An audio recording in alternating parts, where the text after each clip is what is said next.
بالله من الشيطان الرجيم. بسم الله الرحمن الرحيم.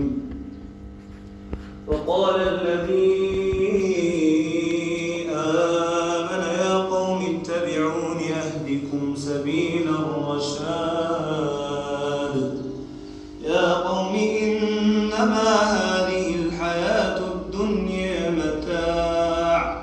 يا قوم إنما هذه الحياة الدنيا متاع وإن الآخرة هي دار القرار. من عمل سيئة فلا يجزى إلا مثلها ومن عمل صالحا من ذكر أو أنثى وهو مؤمن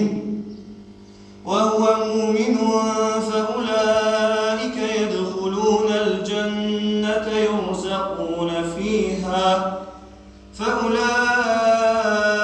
يدخلون الجنة يرزقون فيها بغير حساب.